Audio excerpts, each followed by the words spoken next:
ಅಂತಂದ್ರೆ ಅದು ನಿತ್ಯ ಅನ್ನಬಾರದು. ಯಾಕಂದ್ರೆ ಅಜ್ಞಾನ ಕಾಲದಾಗ ಇಲ್ಲದ ಅವನಲ್ಲಿ, ಜ್ಞಾನ ಕಾಲದಾಗ ಐತಿ ಅಂದ್ರೆ ಅದಕ್ಕೆ ನಿತ್ಯ ಅಂತಿರೋ ಅನಿತ್ಯ ಅಂತಿರೋ, ಅದಕ್ಕೆ ಅನಿತ್ಯ ಅನ್ಬೇಕಾಗ್ತದೆ. ಒಂದು ಕಾಲದಲ್ಲಿ ಇದ್ದು ಇನ್ನೊಂದು ಕಾಲದಲ್ಲಿ ಇಲ್ಲ ನಮ್ದು ಮೋಕ್ಷ ಸ್ವರೂಪ ಅಂದ್ರೆ ಅದು ಅನಿತ್ಯ ಆಗ್ಬೇಕಾಗ್ತದೆ. ಆದ್ರೆ ಶಾಸ್ತ್ರ ಹೇಳ್ತದ ನಮ್ಮ ಜೀವಾತ್ಮರ ಮೋಕ್ಷ ಹೆಂಗದ ಅಂದ್ರೆ ನಿತ್ಯ ಅದ. ಆ ನಿತ್ಯ ಇದ್ದದನ್ನ ಗುರುತಿಸುವುದು ಅಷ್ಟ ಕೆಲಸ ನಮ್ದು, ಅದೇ ನಮಗ ಆಗ್ತಾ ಇಲ್ಲ ನೋಡ್ರಿ. ಎಷ್ಟು ಒಂದು ಇದಲ್ಲ, ವಿಚಿತ್ರದಲ್ಲ. We study Vedanta not to get moksha. ವೇದಾಂತವನ್ನ ಅಭ್ಯಾಸ ಎದಕ್ ಮಾಡಾಕತ್ತೇವಿ? ಮೋಕ್ಷ ಪಡಿಲಿಕ್ಕೋ ಏನು ಮೋಕ್ಷ ಸ್ವರೂಪವನ್ನು ಗುರುತಿಸ್ಲಿಕ್ಕೋ?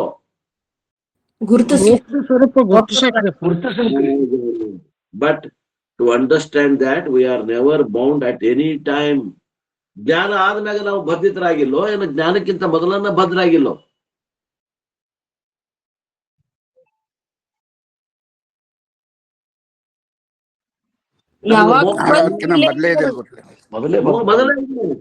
ಮೊದಲೇ ಇದೆ, ಗುರುತಿಸುವುದು ಅಷ್ಟ ಬಾಕಿ ಅದ.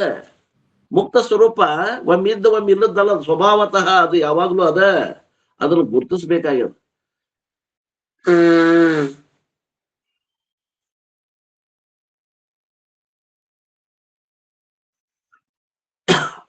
We have the notion that we are sadhakas and we so pray to regularly to Guru that we should get moksha in this birth only. ನಮ್ಮಲ್ಲಿ ಒಂದು ತಪ್ಪು ತಿಳುವಳಿಕೆ ಏನದ ಅಂದ್ರ, ನಾವೆಲ್ಲ ಸಾಧಕರದೇವಿ, ಅದಕ್ಕೆ ನಾವ್ ಏನ್ ಮಾಡಾಕತ್ತೇವಿ? ಗುರುಗಳಲ್ಲಿ ದೇವರಲ್ಲಿ ಪ್ರಾರ್ಥನೆ ಮಾಡಾಕತ್ತೇವಿ. ಏನಂದ್ರ ನಮಗ್ ಒಂದಿಲ್ಲ ಒಂದು ದಿವಸ ಈ ಜನ್ಮದಾಗನ ಮೋಕ್ಷ ಆಗಲಿ ಅಂತ ನಾವು ಪ್ರಾರ್ಥನೆ ಮಾಡಾಕತ್ತೇವೆ. ಇಲ್ಲೋ?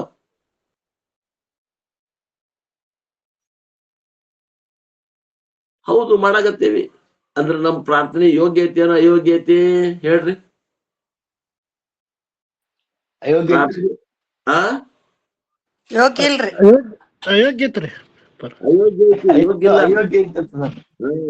ಅಯೋಗ್ಯದ ನಮ್ ಪ್ರಾರ್ಥನೆ ನಮ್ಗ್ ಗೊತ್ತಿಲ್ದನ ನಾವು ಭ್ರಮೆ ಒಳಗ ಪ್ರಾರ್ಥನೆ ಮಾಡಾಕತ್ತೇವಿ.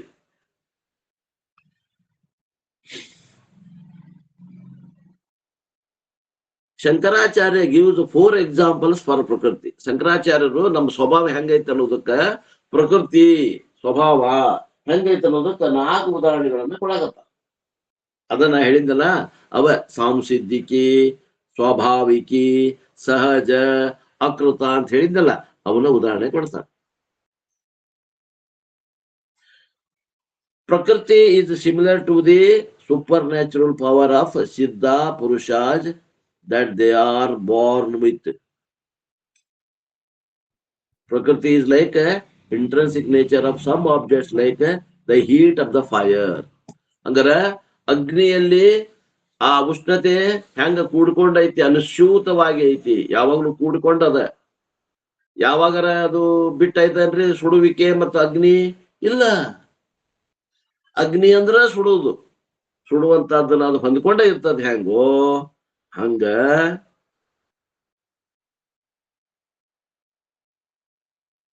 ನಮ್ಮೆಲ್ಲರ ಸ್ವರೂಪ ಮುಕ್ತ ಸ್ವರೂಪನ ಅದ.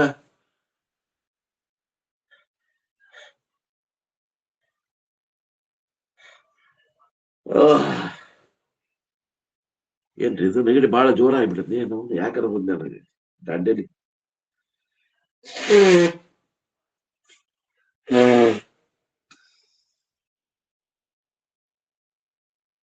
Prakriti is like a natural tendency of certain objects, like water naturally finding its level flowing from higher to lower level. ನೀರಿನ ಸ್ವಭಾವ ಏನಂದ್ರ ಅದು ಎಲ್ಲೇ ಹೋದ್ರು ಒಂದು ತನ್ನ ನೆಲ, ಒಂದು ಸಮದಟ್ಟನ್ನ ಕಾಯ್ಕೋತದ. ಏರು ಇಳುವಾಗಿರುವುದಿಲ್ಲ, ಸಮದಟ್ಟ ಕಾಯ್ಕೋತದ ನೀರಿನ ಸ್ವಭಾವ. All these are called intrinsic nature. ಅಗ್ನಿ ಯಾವಾಗ್ಲೂ ಬಿಸಿ ಇರ್ತದ, ಇದು ಸ್ವಭಾವ. And that nature will never be last at any time. ಆ ಸ್ವಭಾವ ಆ ವಸ್ತುವಿನ ಬಿಟ್ಟು ಯಾವಾಗ್ಲೂ ಇರುವುದಿಲ್ಲ, ಆ ಸ್ವಭಾವ ಕೂಡಿಕೊಂಡ ಇರ್ತದೆ. Having defined this, Gaudapada says that every ಜೀವಾತ್ಮ ಹ್ಯಾಸ್ ಸರ್ಟನ್, ಪ್ರತಿಯೊಂದು ಜೀವರಲ್ಲಿ ಕೆಲವೊಂದು ಅವುಗಳಲ್ಲಿ, ಅವರ ಜೀವನಗಳಲ್ಲಿ ಯಾವಾಗಲೂ ಸ್ವಭಾವತಃ ಇರುವಂತಹದ್ದು ಒಂದು ಸ್ವರೂಪ ಅದ. ಅದು ಯಾವುದು ಅಂದ್ರೆ, ಆ ಜೀವಾತ್ಮರುಗಳೆಲ್ಲ ಹೆಂಗದಾರ ಅಂದ್ರೆ 3 ಕಾಲದಲ್ಲಿ ಸದ್ರೂಪದಿಂದ ಅದಾರ. ಅಂದ್ರೆ ಮೂರು ಕಾಲದಲ್ಲಿ ಒಂದೇ ರೀತಿಯಿಂದ ಬದಲಾವಣೆ ಆಗದೆ ಅದಾರ. ಚಿದ್ರೂಪದಿಂದ ಅದಾರ ಅಂದ್ರೆ ಅರಿವು ಸ್ವರೂಪ ಅದಾರ. ಆನಂದದಿಂದ ಅದಾರ ಅಂದ್ರೆ ಯಾವ ದುಃಖ ಲೇಷ ರಹಿತ ಅದಾರ, ದುಃಖದ ಲೇಷನೂ ಇಲ್ಲ. ನಮ್ ಸ್ವಭಾವ ಹಿಂಗಿದ್ರು ನಾವು ದುಃಖಕ್ಕೆ ಒಳಪಡಾಗತ್ತೇವೆ ನೋಡ್ರಿ, ಭ್ರಮಾದಿಂದ ಒಳಪಡಾಗತ್ತೇವಿ. ನಮ್ಗೆ ಏನು ಸುಖಕ್ಕಾಗಿ ಏನೂ ಮಾಡ್ಬೇಕಾಗಿಲ್ಲ, ನಮ್ಮ ಸ್ವರೂಪದಾಗ ಸುಖ ಅದ. ಸಕ್ಕರೆ ಯಾಕೆ ಸಿಹಿ ಐತ್ರಿ? ಸಕ್ಕರೆ ಒಳಗೆ ಅದ್ರ ಸ್ವಭಾವನೇ ಅದರಿ ಪೂರದು. ಸಕ್ಕರೆ ಸಿಹಿ ಅದ, ಅದ್ರ ಸ್ವಭಾವನ ಹಂಗದ. ಹಂಗ ನಮ್ಮ ಸ್ವಭಾವ ಹೆಂಗದ ಅಂದ್ರೆ ನಾವು ಆನಂದ ಸ್ವರೂಪನ ಅದೇವಿ ನೋಡ್ರಿ. ನಾವು ಗುರುಗಳ ಹತ್ರ ಬರ್ಬೇಕಾದ್ರೆ ದುಃಖಿತರಾಗಿ ಬಂದೇವೋ ಏನು ಸುಖ ಆದೇವಂತ ಬಂದೇವಿ? ದುಃಖದಿಂದ ಕೂಡಿಕೊಂಡು ದುಃಖದಿಂದ ಪಾರಾಗಬೇಕು. ಯಾರಿಂದ ದುಃಖ ಯಾರಿಂದ ಓದಿತ್ತು ಅಂತ ಬರ್ತೇವಿಲ್ಲ ಗುರುಗಳ ಹತ್ರ. ಹೌದು, ಮತ್ತೆ ದುಃಖ ನಮಗ ಐತಿ, ಆದ್ರೆ ನಮ್ಮ ಸ್ವಭಾವ ಸುಖ ಐತಿ ಅಂದ್ರ ಆ ಸುಖದ ಮ್ಯಾಗ ದುಃಖದ ಆರೋಪ ಆಗೈತಿ ನೋಡ್ರಿ. ಆ ಅಧಿಷ್ಠಾನ ಮರ್ತೇವಿ, ಅಧ್ಯಸ್ಥವಾದದ್ದನ್ನ ಖರೆ ಅಂತ ತಿಳ್ಕೊಂಡೇವಿ. ನಮ್ಮ ಮನಸ್ಸಿಗೆ ಹಂಗ ಆಗ್ಯದ. ಒಮ್ಮೆ ಕನಸು ಬಿದ್ದಿರ್ತಾವ, ಖರೆ ಖರೆ ಅನ್ನೋಂಗ್ ಬಿದ್ದಿರ್ತಾವ. ಹಂಗೆ ಇದು ಒಂದು ಕನಸ, ಜಾಗ್ರತ ಒಂದು ಕನಸ ಅದರಿ. ಕನಸಿನಾಗಿಂದ ಎದ್ದ ಮ್ಯಾಗ ಕನಸು ಸುಳ್ಳು ಅನಿಸ್ತದ. ಜಾಗ್ರತೆಯಿಂದ ಹೇಳಾಕ ತಯಾರಿಲ್ಲ ನಾವು. ಜಾಗ್ರತೆಯಿಂದ ಎದ್ರೆ ಸುಳ್ಳು ಆದೈತಿ. ಇದು ಜಾಗ್ರತೆಯಿಂದ ಹೇಳುವುದ ಜ್ಞಾನ, ತುರಿಯ ವರಜಾಗ್ರ. ಎದ್ರ ಗೊತ್ತಾಗ್ತದ, ಎದ್ದವ್ರು ಸುದ್ದಿ ಅದು. ನಾವ್ ಎದ್ದೇ ಇಲ್ಲಲ್ಲ, ಇನ್ನ ನಿದ್ದಾಗ ಅದೇವಿ. ಅಂದ್ರೆ ನಮ್ ಸ್ವಭಾವ ಏನದ? ಸದ್ರೂಪ, ಚಿದ್ರೂಪ, ಆನಂದದ. ಆದ್ದರಿಂದ ನಮ್ಮ ಸ್ವಭಾವ ಹೆಂಗೈತೆ ಅಂದ್ರೆ ಆನಂದ ಮತ್ತು ಮುಕ್ತ ಸ್ವರೂಪ ಅನ್ನೋದು ನಮ್ಮ ಸ್ವಭಾವ ಸಿದ್ಧದ. ಎಷ್ಟು ಹಗರ್ಕ ತಗೊಂಡ್ಬರ್ತಾರ ನೋಡ್ರಿ. Swami Dayananda says that we never try to remove happiness when we are happy because that is our nature. ಈಗ ಸುಖದಾಗ ಅದೇವಂತ ತಿಳ್ಕೊಡ್ರಿ. ಒಬ್ಬವ ಎಕ್ಸ್ ಅನ್ನವ ಸುಖದಿಂದ ಅದಾನ, ಒಬ್ಬವ ಇನ್ನೊಬ್ಬವ ವಾಯ್ ಅನ್ನವ ದುಃಖದಿಂದ ಅದಾನ ಅಂತ ತಿಳ್ಕೊಡ್ರಿ. ಈಗ ಸುಖ ಇದ್ದಾವ ಸುಖ ಕಳ್ಕೊಬೇಕಂತ ಮನಸ್ಸು ಮಾಡ್ತಾನೇನ್ರಿ? ಸುಖ ಇದ್ದಾವ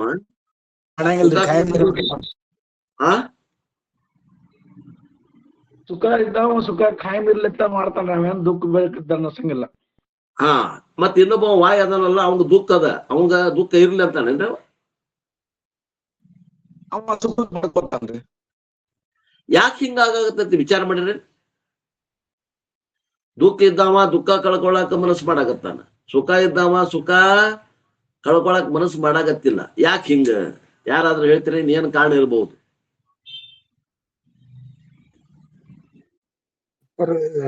ಕರ್ಮ ಯಪ್ಪಾರಿ. ಒಬ್ರು ಕರ್ಮ ಅಂತಾರ, ಮತ್ತೆ ಹೋಗು ಬರು ಅನ್ನೋದು ಗುರ್ತೈತಿ. ನಮ್ಮ ಸ್ವರೂಪ ಸುಖದ ಸ್ವರೂಪ ಐತಿ ಸರ. ಬಯಸ್ತಾರ. ಹೋಗತಿ ದುಃಖ ಬರ್ತೈತಿ, ದುಃಖ ಹೋಗತಿ, ಸುಖ ಬರ್ತೈತಿ ಅನ್ನೋದು ಗುರ್ತೈತಿ. ಆಗಂತುಕ ಮತ್ತೆ ಹೋಗುವಂತವದವು. ಅದಕ್ಕ ಪ್ರಯತ್ನ ಮಾಡ್ತಾನ. ಹೋಗದೆ ಇರುವಂತ ವಸ್ತುನ ಪ್ರಯತ್ನ ಮಾಡಕ್ ಒಲ್ಲ. ಹಂಗಂತೀರಿ? ಮತ್ತೆ ಯಾರು ಹೇಳ್ತೀರಿ? ಶಿವಪುತ್ರಪ್ಪನವರು, ಕಿರಣ್ ಅವರು, ಬಿ.ಜೆ. ಪಾಟೀಲ್ ಹೇಳಿದ್ರು. ನಮ್ ಸ್ವರೂಪ ಹೆಂಗದ ಅನ್ನೋ ತಿಳ್ಕೊಂಡಿಲ್ಲ ಅಂತ ಹೇಳಿ ಅವನಿಗೆ ಸುಖ ದುಃಖ ತ್ರಾಸ್ ಕೊಡಾಕತ್ತದ್ರಿಪ್ಪ. ಅದು ಖರೆ ರೀ. ಈಗ ಸ್ವರೂಪದಾಗ ನಮ್ಗ ಒಬ್ಬ ಎಕ್ಸ್ ಅದಾನ, ಒಬ್ಬ ಕಲ್ಲಪ್ಪ ಅದಾನ, ಒಬ್ಬ ಮಲ್ಲಪ್ಪ ಅದಾನ. ಒಬ್ಬ ಸುಖ ಐತಿ, ಒಬ್ಬ ದುಃಖ ಐತಿ. ಸುಖ ಇದ್ದಾವ ನಾ ಸುಖ ಕಳ್ಕೊಬೇಕಂತಾನೇನು? ಅನ್ನಂಗಿಲ್ಲ. ದುಃಖ ಇದ್ದಾವ ದುಃಖ ಕಳ್ಕೊಬೇಕಂತಾನೇನು? ಯಾಕೆ ಅವ್ಯಾಕಂತಾನ, ಅವ್ಯಾಕ ಅನ್ನೋದಿಲ್ಲ. ಇದು ಪ್ರಶ್ನೆ ಐತಿ. ಪ್ರಶ್ನೆ ಎಲ್ಲೈತಿ ವಿಚಾರ ಮಾಡ್ರಿ. ಸುಖ ದುಃಖಗಳು ನನಗೆ ಅದಾವ ಅಂತ ಹೇಳ್ತಿದ್ದಾನ್ರಿಪ್ಪ. ಇರ್ಲಿ, ಅದಕ್ಕೇನ್ ಸಂಬಂಧ ಆತ?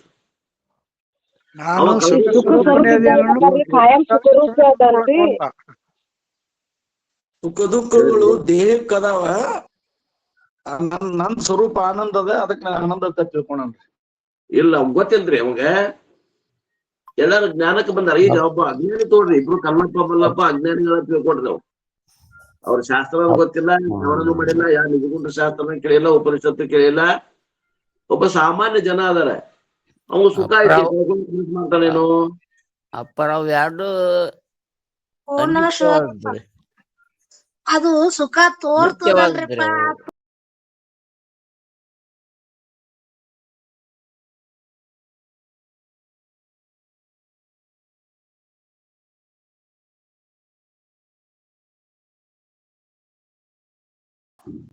ಹಾ ಸಜಾತಿ ಐತಂತ. ಇವ್ರು ಸ್ವಲ್ಪ ಸನಿಗ್ ಬಂದ್ರು, ಶಿವಪುತ್ರಪ್ಪನವರು ಸನಿಗ್ ಬಂದ್ರು, ಉಳಿದವ್ರು ಯಾರು ಸನಿಗ್ ಬರ್ಲಿಲ್ಲ. ದೂರ ದೂರ ಅದ್ರಿ ಬಾಳ. ಸುಖ ಸ್ವರೂಪ ಹಾ ಸುಖವನ್ನ ತನ್ನುವುದೇನ್ರಪ್ಪ ಅದು ತಣ್ಣಗಾಗುವ ಅದ್ರ ಸ್ವಭಾವ ಅಲ್ಲ. ಹಂಗ ಇವೊಂದು ಸ್ವಭಾವ ಹೆಂಗದ ಅಂದ್ರ ಸತ್ತು ಚಿತ್ತು ಆನಂದ ಐತ್ ನೋಡ್ರಿ. ಆನಂದ ಸ್ವಭಾವ ಇರೋದ್ರಿಂದ ಆನಂದ ಇದ್ದಾಗ ಆನಂದ ಕಳ್ಕೊಬೇಕು ಅನ್ಸಂಗಿಲ್ಲ. ಅದು ಸ್ವಭಾವತ ಅವನ್ ಕೂಡ ಇರೋದದು ಆನಂದ. ಅಕಸ್ಮಾತ್ ಅವಂಗ ದುಃಖ ಅನಿಸ್ತಂದ್ರೆ ಯಾವಾಗ ದುಃಖ ಕಳ್ಕೊಂಡೀನಿ ಅಂತ ಅನಿಸ್ತದ. ಅವನ ಸ್ವಭಾವ ಅಂತ ಹೇಳ್ಬೇಕು ಉತ್ತರ ಇದಕ್ಕೆ.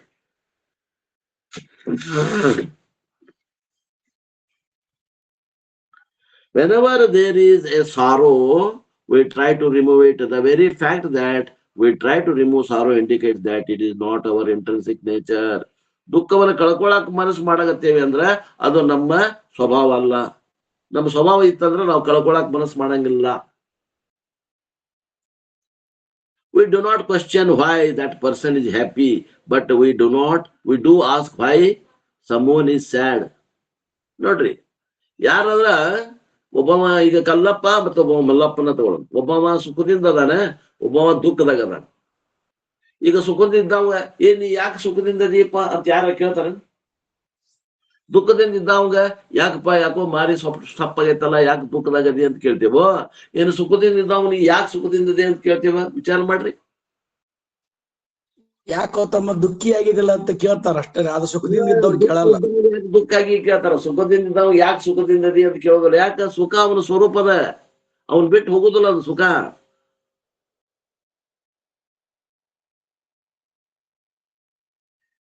That is Satchit, Ananda and Moksha are our intrinsic nature and we should claim it. ಆದ್ದರಿಂದ ಸದ್ರೂಪ, ಚಿದ್ರೂಪ, ಆನಂದ, ಮೋಕ್ಷ ಇವು ನಮ್ಮ ಸ್ವಭಾವ ಅದಾವ. ಈ ಸ್ವಭಾವವನ್ನು ನಾವು ಗುರುತಿಸ್ಬೇಕಾಗ್ಯದ. ನಾವು ಪಡ್ಕೊಳ್ಳುವ ಅಲ್ಲಿವು ನಮ್ಮ ಹತ್ರ ಅದಾವ, ಅಲ್ಲೇ ಅದಾವ. ಅಜ್ಞಾನ ಕಾಲದಾಗೂ ಅಲ್ಲೇ ಅದಾವ, ಜ್ಞಾನ ಕಾಲದಾಗೂ ಅಲ್ಲೇ ಅದಾವ. ಇವ್ ನಾಲ್ಕು ಸದ್ರೂಪ, ಚಿದ್ರೂಪ, ಆನಂದ, ಮೋಕ್ಷ ಸ್ಥಿತಿ ಅಲ್ಲೇ ನಮ್ಮಲ್ಲಿ ಅದಾವ. ಗುರುತಿಸುವಂತ ಪುಣ್ಯ ಬೇಕು, ಗುರುತಿಸುವಂತ ವಿವೇಕ ಶಕ್ತಿ ಬೇಕು, ಬುದ್ಧಿ ಶಕ್ತಿ ಬೇಕು. ಆ ವಿಚಾರ ಮಾಡುವ ಕಲೆಯನ್ನ ಗುರು ಹೇಳ್ಕೊಡ್ತಾರ, ಶಾಸ್ತ್ರಗಳು ನಮಗೆ ಕಲಿಸಿಕೊಡ್ತಾರ. ಅವ್ರು ಹೇಳ್ದಂಗ ಹೋಗ್ಬಿಟ್ರೆ ಗಪ್ನ ನಮಗ್ ಗುರ್ತಿಸಕ್ಕಾಗ್ತದ ನೋಡಿ. ಅಲ್ಲೇ ಅದ ನಮ್ಮ ಸ್ವಭಾವ ಹೆಂಗೈತೆ ಅನ್ನೋದನ್ನ ಹೇಳ್ತಾರ. ನೀ ಮುಕ್ತನದಿ ಅಂತ ತಿಳ್ಕೊಂಡು ನಮಗ್ ಮುಕ್ತ ಸ್ಥಿತಿಯನ್ನ ಅಂಗೈ ಒಳಗ ನಲ್ಲಿಕಾಯಿ ಆಗೈತೆ ಪ್ರತ್ಯಕ್ಷ ಮಾಡಿ ಕೊಟ್ಟು ಅದು ಶಾಸ್ತ್ರ ಅಲ್ಲಿಗೆ ಹೋಗ್ಬಿಡ್ತದ. ಮುಗಿದೋದ್ ಕೆಲಸ. ನಿಮಗ ಕಾಣವಾಲ್ದು ಅಂದ ನಿಮ್ ಮುಂದೊಂದು ಕರಡಿ ಹಿಡಿದು ಹಿಂಗದಿ ನೋಡಪ್ಪ ಅಂತ ತೋರಿಸ್ತ. ಆ ಕರಡಿ ಯಾವುದು ಅಂದ್ರೆ ಅದೇ ಉಪನಿಷತ್ ಕರಡಿ, ಅದೇ ವೇದ ಅನ್ನುವಂತ ಕನ್ನಡಿ, ಅದೇ ಭಗವದ್ಗೀತಾ ಅನ್ನುವಂತ ಕನ್ನಡಿ, ಅದೇ ನಿಜಗುಂಡ ಶಾಸ್ತ್ರ ಅನ್ನುವಂತ ಕನ್ನಡಿ. ಇವೆಲ್ಲ ನಮ್ಮ ಸ್ವರೂಪವನ್ನ ತೋರಿಸ್ಲಿಕ್ಕೆ ಅದು ಕನ್ನಡಿಗಳಾಗ್ಯಾವ. ಅದಕ್ಕೆ ಶಾಸ್ತ್ರ.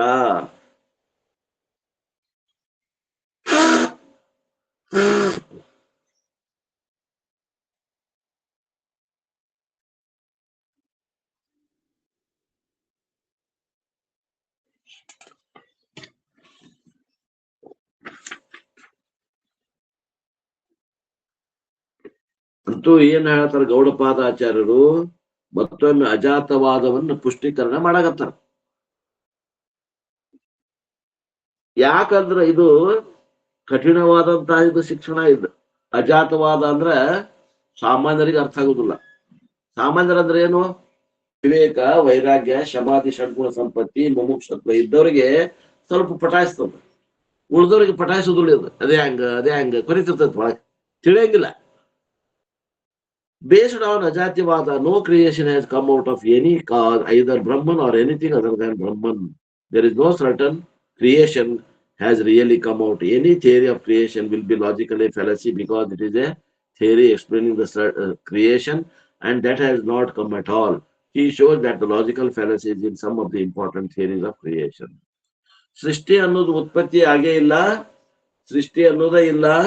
ಸೃಷ್ಟಿ ಐತೆ ಅಂತ ಒಪ್ಕೊಂಡ್ರೆ ಅನೇಕ ತರ್ಕಬದ್ಧವಾದಂತಹ ದೋಷಗಳು ಆ ವಾಕ್ಯದಲ್ಲಿ ಉಂಟಾಗ್ತಾವ. ತರ್ಕದಲ್ಲಿ ದೋಷಗಳು ಹೇಳ್ತಾರ. ವ್ಯಾಘಾತ ದೋಷ, ಅನ್ಯೋನ್ಯಾಶ್ರಯ ದೋಷ, ಆಮೇಲೆ ಚಕ್ರಿಕಾಪತ್ತಿ ದೋಷ, ಅನವಸ್ಥಾ ದೋಷ, ಹಿಂಗ ಅನೇಕ ದೋಷಗಳು ಬರ್ತಾವ. ಒಪ್ಪಿಕೊಂಡ್ರೆ ಆದ್ದರಿಂದ ನಾವು ಸೃಷ್ಟಿಯನ್ನ ಒಪ್ಪಿಕೊಂಡಿಲ್ಲ ಅಂತ ಹೇಳಾಗತ್ತ. ಫಸ್ಟ್ ಅವು ಎಲ್ಲ ಏನ್ ಅನ್ನೋದನ್ನ ನಿಮಗ್ ಗೊತ್ತಿಲ್ಲ ಅಂದ್ರೆ ಇನ್ನೊಮ್ಮೆ ಪ್ರಸಂಗ ಬಂದಾಗ ಹೇಳ್ತೀನಿ. ಇಲ್ಲೇ ಬಂದ್ರೆ ಇಲ್ಲೇ ಹೇಳ್ತೀನಿ. ಅದು ಮತ್ತೆ ದೊಡ್ಡ ತರ್ಕದಾಗ ಈ ದೋಷಗಳನ್ನ ಹೇಳುವಂತದ್ದು ಏನದ ಅಲ್ಲ ಅವೆಲ್ಲವನ್ನು ಹೇಳ್ಬೇಕಂದ್ರೆ ಮತ್ತೊಂದು 2 ತಾಸು ಬೇಕಾಗ್ತದೆ. ಅವೆಲ್ಲ ಎಂತ ದೋಷಗಳು ಅಂದ್ರೆ ತರ್ಕಕ್ಕೆ ಸಂಬಂಧಪಟ್ಟಂತ ದೋಷಗಳನ್ನ ನೈಯಾಯಿಕರು ಒಪ್ತಾರೆ, ಅವನ್ನ ನಾವು ಒಪ್ತೀವಿ. ಅವ್ರು ಹೇಳೋ ಮಾತು ಖರೆ ಅದ. First he establishes that Brahman can never produce a creation. ಮೊದಲು ಇಲ್ಲಿ ಏನ್ ಹೇಳ್ಬೇಕಾಗ್ಯದ, ಆ ಪರಮಾತ್ಮನಿಂದ ಜಗತ್ತು ಅನ್ನುವಂಥದ್ದು ಹುಟ್ಟೇ ಇಲ್ಲ. Brahman cannot be the cause of any creation. For that, the first argument is that Brahman to create the world, a raw material is required, and there is no second thing other than Brahman to serve as a raw material. ನೋಡ್ರಿ, ಒಬ್ಬ ಕುಂಬಾರ ಒಂದು ಗಡಿಗೆ ಮಾಡ್ಬೇಕಂದ್ರ ಅಲ್ಲಿ ಕಚ್ಚಾ ಪದಾರ್ಥಗಳು ಬೇಕಾಗ್ತದೆ. ಮಣ್ಣು ಅನ್ನುವಂತ ಕಚ್ಚಾ ಪದಾರ್ಥ ಬೇಕಾಗ್ತದೆ. ಹಂಗಾರ ಪರಮಾತ್ಮ ಸೃಷ್ಟಿ ಮಾಡ್ಯಾನ ಅನ್ನುವಂತ ಏನ್ ಹೇಳಾಗತ್ತಾರಲ್ಲ ಕೆಲವು ಮಂದಿ ಮತವಾದಿಗಳು, ಅವ್ರಿಗೆ ಕೇಳ್ಬೇಕಂತ ಏನಂತ, ಕುಂಬಾರ ಹೆಂಗ ಮಣ್ಣು ತಗೊಂಬಂದ ಹಂಗ ಜಗತ್ ಮಾಡಕ್ ಪರಮಾತ್ಮ ಏನ್ ತಗೊಂಬಂದಪ್ಪ, ಸಾಮಗ್ರಿ ಕಚ್ಚಾ ವಸ್ತು ಏನ್ ತಗೊಂಬಂದ ಹೇಳಬೇಕು. The Upanishad says that Brahman is non dual. ಅಲ್ಲಿ ಏನಾಗ್ತದ, ಸದೇವ ಸೌಮ್ಯ ಇದಮಗ್ರ ಆಸೀತ್. ಬ್ರಹ್ಮನನ್ನು ಹೊರತುಪಡಿಸಿ ಇಲ್ಲಿ ಏನೂ ಇಲ್ಲ, ಒಬ್ಬನೇ ಇದ್ದ. ಸೃಷ್ಟಿ ಪೂರ್ವದಲ್ಲಿ ಭಗವಂತ ಒಬ್ಬನೇ ಇದ್ದ. ಅವನು ಕೂಡ ಪ್ರಕೃತಿ ಅನ್ನುವಂತಹದ್ದು ಒಂದು ರಾ ಮಟೀರಿಯಲ್ ಇದ್ದಿದ್ದಿಲ್ಲ. ನಮ್ ಪ್ರಕಾರ ಶಾಸ್ತ್ರ ಹೇಳ್ತದೆ ಇವರು ಪ್ರಕೃತಿ ಅನ್ನೋದು ಇತ್ತು, ಪ್ರಕೃತಿ ತಗೊಂಡು ಪುರುಷ ಏನ್ ಮಾಡಿದ, ಜಗತ್ತು ಮಾಡಿದ, ಪರಮಾತ್ಮ ಜಗತ್ತು ಮಾಡಿದ ಅಂತ ಹೇಳ್ತಾರೆ. ಇರುವಲ್ಲಕ ಲೌಕಿಕವಾಗಿ ಇರುವಲ್ಲಕದು. ಆದ್ರೆ ಸೃಷ್ಟಿ ಪೂರ್ವದಲ್ಲಿ ಇದ್ದಂತ ಏಕಮೇವ ಅದ್ವಿತೀಯ ವಸ್ತು, ಸ್ವಗತ ಸಜಾತಿ ವಿಜಾತಿ ಭೇದ ರಹಿತ ಅದ್ವಿತೀಯವಾದಂತ ಅದ್ವಯ ಎರಡಿಲ್ಲದ ಒಂದೇ ಇತ್ತಲ್ಲ. ಅವಾಗ ಎಲ್ಲಿಂದ ಬಂತಪ್ಪ ಅದಕ್ಕೆ ರಾ ಮಟೀರಿಯಲ್ ಕಚ್ಚಾ ಪದಾರ್ಥ ಎಲ್ಲಿಂದ ತಗೊಂಡ್ಬಂದವ ಪರಮಾತ್ಮ ಅಂತ ಕೇಳ್ಬೇಕಂತ. The only other philosophy is Brahman should become a raw material and then the creation can come out of the raw material Brahman itself. ಬಹಳ ಆದ್ರೆ ನೀವು ವಿಚಾರ ಏನ್ ಮಾಡ್ಬೋದಂದ್ರೆ, ಸೃಷ್ಟಿ ಪೂರ್ವದಲ್ಲಿ ಒಂದ ಇತ್ತು ಅಂತಂದ್ರೆ ಹಂಗಾರೆ ಸೃಷ್ಟಿಕರ್ತ ಏನ್ ತಗೊಂಡು ಮಾಡಿದ ಅಂದ್ರೆ ಸೃಷ್ಟಿಕರ್ತ ಏನೂ ತಗೊಳ್ಳಿಲ್ಲ. ಯಾಕೆ, ಇನ್ನೊಂದು ಏನು ಇದ್ದಿದ್ದಿಲ್ಲ. ಅವ ತನ್ನನ್ನ ತಗೊಂಡು ತನ್ನಿಂದನ ಜಗತ್ತ ಮಾಡ್ಯಾನ ಅನ್ಬೇಕು. ಅಂದ್ರೆ ಉದಾಹರಣೆ ಹೇಳಿರಲ್ಲ ನೀವೇ, ಅದನ್ನ ಹೇಳ್ಬೇಕು. ಯಾವುದು, ಆ ಜೇಡ್ರ ಹುಳು ತನಗ ಅಭಿನ್ನವಾದಂತ ಜ್ವಲಿನಿಂದ ಅದು ಜಾಡನ್ನ ಕಟ್ಟ್ಯದ. ಅದು ಹೊರಗಿಂದ ಯಾವ ಪದಾರ್ಥನೂ ತಗೊಂಡ್ಬಂದಿಲ್ಲ. ಹಂಗ ಪರಮಾತ್ಮನಿಗೆ ಉಪಾದಾನ ಕಾರಣ ಪರಮಾತ್ಮನೇ, ನಿಮಿತ್ತ ಕಾರಣನು ಪರಮಾತ್ಮನೇ. ಅದಕ್ಕೆ ಏನಂತಾರ್ರಿ, ಒಂದೇ ಉಪಾದಾನ ಕಾರಣ, ತಾನೇ ಉಪಾದಾನ ಕಾರಣ, ತಾನೇ ನಿಮಿತ್ತ ಕಾರಣ. ಅದು ಒಂದ್ ಬಿಟ್ರೆ ಬೇರೆ ಸಾಧ್ಯತೆಗಳು ಇಲ್ಲ. ಅದಕ್ಕೆ ಏನಂತಾರ್ರಿ, ತಾನೇ ಉಪಾದಾನ ಕಾರಣ, ತಾನೇ ನಿಮಿತ್ತ ಕಾರಣ ಅಂದ್ರೆ ಏನಾಯ್ತು, ನಿಮಿತ್ತ ಉಪಾದಾನ ಕಾರಣ ಎರಡು ಒಂದಾತು. ಅದಕ್ಕೇನಂತೀವಿ ನಾವು, ಅಭಿನ್ನ ನಿಮಿತ್ತ ಉಪಾದಾನ ಕಾರಣ. ಬರೀ ಅಂತೇವಿ ಶಬ್ದ ಅರ್ಥ ತಿಳ್ಕೊಳ್ರಿ, ಹೇಳಾಗತ್ತೇನಿ. ಯಾವಾಗ ನಿಮಿತ್ತ ಕಾರಣ ಉಪಾದಾನ ಕಾರಣ ಎರಡು ಒಂದ ಆಕಾವೋ ಅವಾಗ ನಾವೇನಂತೀವಿ, ಅಭಿನ್ನ ನಿಮಿತ್ತ ಉಪಾದಾನ ಕಾರಣ. ಅದು ಒಂದ ಹೇಳ್ಬೇಕಾಗ್ತದೆ.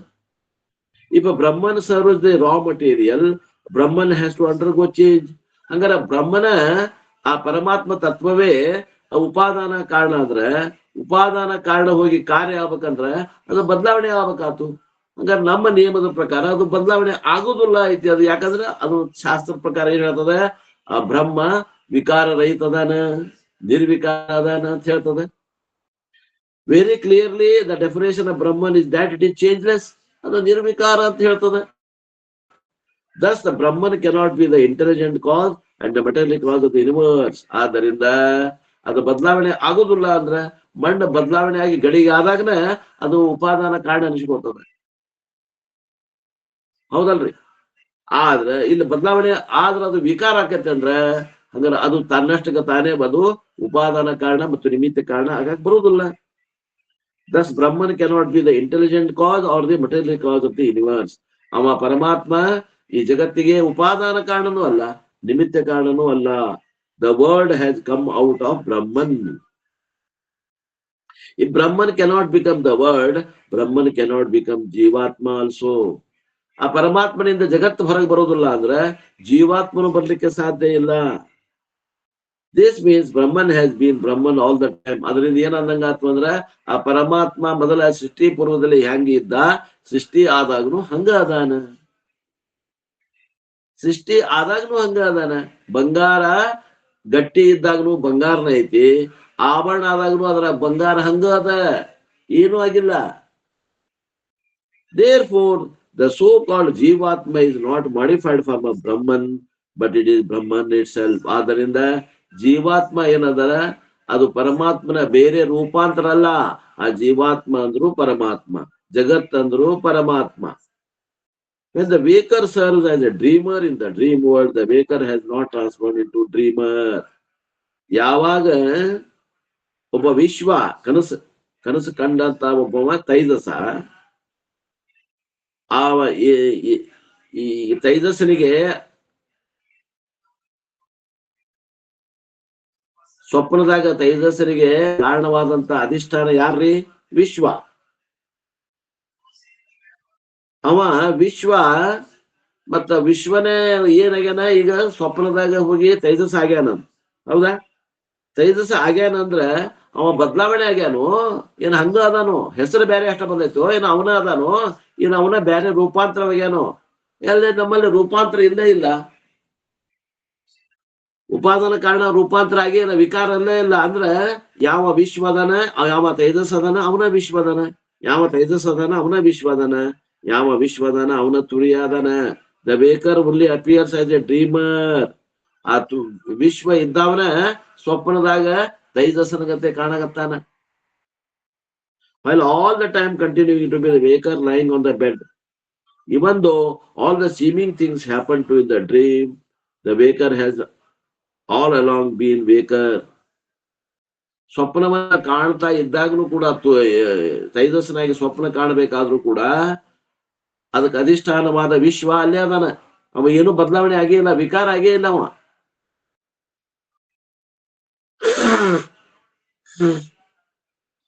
Similarly, ಅದರಂತೆ ಬ್ರಹ್ಮನ್ ಹ್ಯಾಸ್ ಆಲ್ವೇಸ್ ಬೀನ್ ಬ್ರಹ್ಮನ್. ಬ್ರಹ್ಮ ಆಗೇ ಅದಾನ, ಆದ್ರೆ ವಿಶ್ವನಾಗಿ ತೋರ್ತಾನ, ಜಗತ್ತಾಗಿ ತೋರ್ತಾನ, ತೈಜಸ್ಸನಾಗಿ ತೋರ್ತಾನ, ಪ್ರಾಜ್ಞನಾಗಿ ತೋರ್ತಾನ. ಅವ ಯಾವಾಗಲೂ ಬದಲಾವಣೆ ಆಗೇ ಇಲ್ಲ, ತುರಿಯನೇ ಅದಾನ. We are not ಜೀವಾತ್ಮ, but we are ಪರಮಾತ್ಮ. ನಾವು ಜೀವರು ಅಲ್ಲ, ನಾವು ಪರಮಾತ್ಮನ ಸ್ವರೂಪದೇವಿ. If you do not claim this fact, what is the problem? ಹಂಗಾರೆ ಈ ಒಂದು ತತ್ವವನ್ನ ಯಥಾರ್ಥವಾಗಿ ಗುರುತಿಸ್ಲಿಲ್ಲ ಅಂದ್ರ ನಮ್ಗೇನಾಗ್ತದ ಅಂದ್ರ ನಮಗ ಅಜ್ಞಾನದ ಸರಪಣಿ ಒಳಗೆ ನಾವು ಸಿಕ್ಕೊಂಡ್ ಬೀಳ್ತೇವಿ. ಏನಾಗ್ತೈತೆ ಅನ್ನೋದನ್ನ ಮುಂದೆ 10ನೇ ಶ್ಲೋಕದಲ್ಲಿ ಹೇಳ್ತಾರೆ. ಯಾರಿಗೆ ತಿಳಿತೋ ಏನು ಕಠಿಣದ ಶ್ಲೋಕ. ಜರಾ ಮರಣ ನಿರ್ಮುಕ್ತ ಸರ್ವೇ ಧರ್ಮ ಸ್ವಭಾವತಃ ಜರಾ ಮರಣ ಮಿಚ್ಚಂತ್ಯ ಚವಂತೆ ತನ್ಮನೀಷಯ. ಎಲ್ಲಾ ಧರ್ಮರು ಅಂದ್ರೆ ಜೀವರುಗಳು ಸ್ವಭಾವದಿಂದಲೇ ಜರಾ ಮರಣ ನಿರ್ಮುಕ್ತರು. ಎಲ್ಲ ಜೀವರುಗಳು ಜರಾ ಮರಣದಿಂದ ಮುಕ್ತರಾದಾರ ಆತ್ಮ ದೃಷ್ಟಿಯಿಂದ. ಜರಾ ಮರಣಗಳನ್ನು ಬಯಸಿ ಅದೇ ಮುಪ್ಪಿನಿಂದ, ಮನೀಷೆಯಿಂದ, ಅದೇ ಥಾಟ್, ಅದೇ ವಿಚಾರದಿಂದ ಜಾರಿ ಬೀಳುತ್ತಿರುವರು.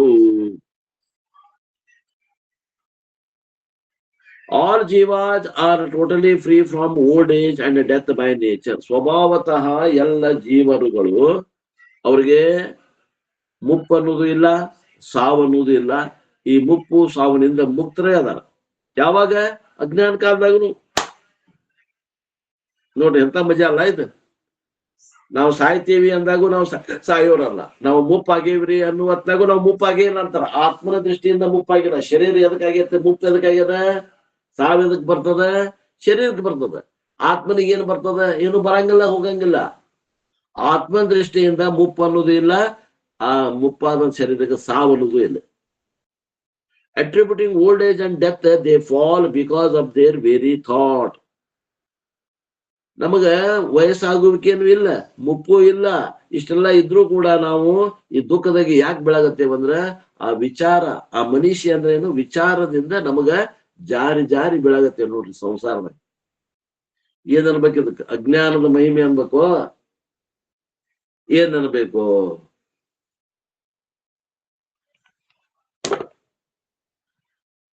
The aim of Vedanta is to help every Jivatma to claim that he is immortal Paramatma.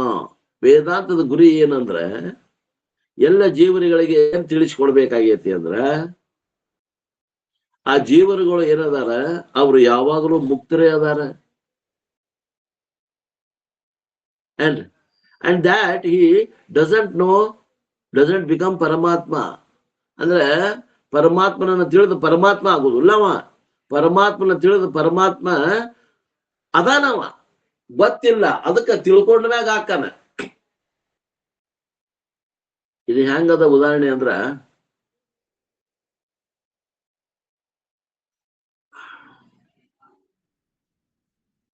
ಆ ಹುಲಿ ಕತೆ ಗೊತ್ತೈತೇನ್ರಿ? ಹುಲಿ ಮರಿ.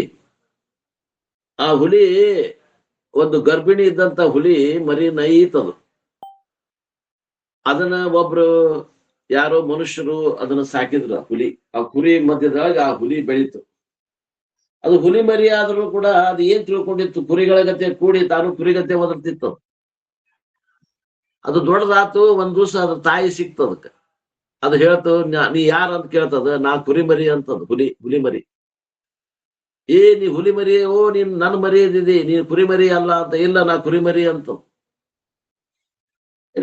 ನೋಡು ನಾ ಹೆಂಗದೇನ್ ನೋಡಿಲ್ಲ, ನೋಡ್ಬಾ, ಇಲ್ಲಿ ನೀರಾಗ ನೋಡ್ಬಾ ಅಂತ ತಿಳ್ಕೊಂಡು ಮಾರಿ ತೋರಿಸ್ತು. ನನ್ ಮಾರಿ ಗತಿ ನಿನ್ ಮಾರಿ ಐತಿಲ್ಲ, ನಾ ಹುಲಿ ಹೌದಲ್ಲ. ನೀ ಹುಲಿ, ನಾ ಕುರಿ ಮರಿ ಅಂತಿತ್ತಂತ. ನೀ ಹುಲಿಪ, ನಾ ಕುರಿ ಮರಿ ಅಂತಿತ್ತಂತ. ಹಂಗಾರೆ ನೀನ್ ನೋಡಿ ಹೆಂಗದೇನ್ ನೋಡು ಅಂದಾಗ ಕರಡಿ ಒಳಗೆ ನೋಡ್ಕೊಂಡಾಗ ಅಯ್ಯೋ ನಾನು ಹುಲಿ ಮರಿನ ಅಂತಂತಲ್ಲ. ಹಂಗ ಈ ಜೀವಾತ್ಮ ಏನ್ ತಿಳ್ಕೊಂಡಾನ? ಭ್ರಮೆಯಿಂದ ನಾನು ಶರೀರ ಅಂತ ತಿಳ್ಕೊಂಡಾನ. ಗುರುವನ್ನ ಹುಲಿ ಬರ್ತಾನೆ, ನೀನು ಹುಲಿ ಮರಿಯದಿ ಅಂತ ಹೆಂಗ್ ಹೇಳ್ತಾನ ಗುರು? ತಾಯಿ ಹುಲಿ ಹೇಳ್ತತಿ, ಹಂಗ ಗುರು ಹೇಳ್ತಾನ ನೀ ಪರಮಾತ್ಮ ಇದೆಯೋ ಅಂತ ಹೇಳ್ತಾನ. ನಾ ಪರಮಾತ್ಮ ಅಲ್ರಿ, ನಾ ಜೀವಾತ್ಮ ಅಂತಾನೆ. ಅಲ್ಲೋ ನೋಡು, ನೀನ್ ಕನ್ನಡ್ಯಾಗ ನೋಡ್ಕೊಂಡು ನಿನ್ ಮುಖ ತೋರಿಸ್ತೇನೆ ನೋಡೋದು. ಕನ್ನಡ್ಯಾಗ ತೋರಿಸ್ತಾನೆ, ವೇದ ಉಪನಿಷತ್ತುಗಳನ್ನ ಹೇಳ್ತಾನ. ಆ ಕನ್ನಡ ತೋರಿಸ್ತಾನ. ಅವಾಗ ಹಿಂಗೂ ಗೊತ್ತಾಗತ್ತೆ, ಹೌದು ನಾನು ಹುಲಿ ಮರಿ. ಹ್ಯಾಂಗ್ ಅಂತೈತಲ್ಲ ಅದು ಹುಲಿ ಮರಿ. ಹಂಗ ಈ ಜೀವಾತ್ಮ ಏನಂತಾನ್ರಿ? ನಾನು ಪರಮಾತ್ಮ ಅದೇನೆ ಅಂತ. ಇದು ನಡಿಬೇಕು ನೋಡ್ರಿ. ಪರಿವರ್ತನೆ ಆಗ್ಬೇಕಾಗತ್ತೆ. ಆ ಹುಲಿ ಮರಿ ಮತ್ತು ಕುರಿ ಮರಿ ಏನ್ ಆತಲ್ಲ, ಹಂಗ ನಮಗ ಪರಮಾತ್ಮ ಗುರು, ಪರಮಾತ್ಮ ರೂಪದಿಂದ ಗುರು ಆದ ಪರಮಾತ್ಮನ ಗುರು ರೂಪದಿಂದ ಬಂದ ನಮ್ಮ ಸ್ವಭಾವವನ್ನು ತಿಳಿಸ್ಕೊಡ್ತಾನ. ಹಿಂಗೆ ಹುಬಾಹುಬ್ ಹಿಂಗೆ ಆಗ್ತದ. ಶ್ರದ್ಧಾ ಇಟ್ರ ಆಗ್ತದ, ಶ್ರದ್ಧಾ ಇಟ್ರ ಇಲ್ಲಾಂದ್ರೆ ಆಗುದಿಲ್ಲ.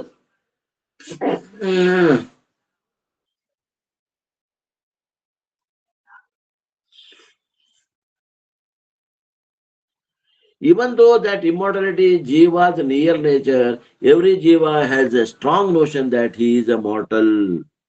ಅವಾಗ ಎಲ್ಲ ಜೀವಿಗಳ ಸ್ವರೂಪ ಮುಕ್ತತೆ ಮೋಕ್ಷನ ಐತಿ. ಆದ್ರೂ ಕೂಡ ಆ ಭ್ರಮೆಯಿಂದ ಅದು ನಮ್ಮ ಸ್ವಭಾವ ನಮ್ತ ಒಪ್ಪುದಿಲ್ಲ. ಎಲ್ಲ ಜೀವರು ಒಪ್ಪುದಿಲ್ಲ. Mortality is not a fact, but it is a notion.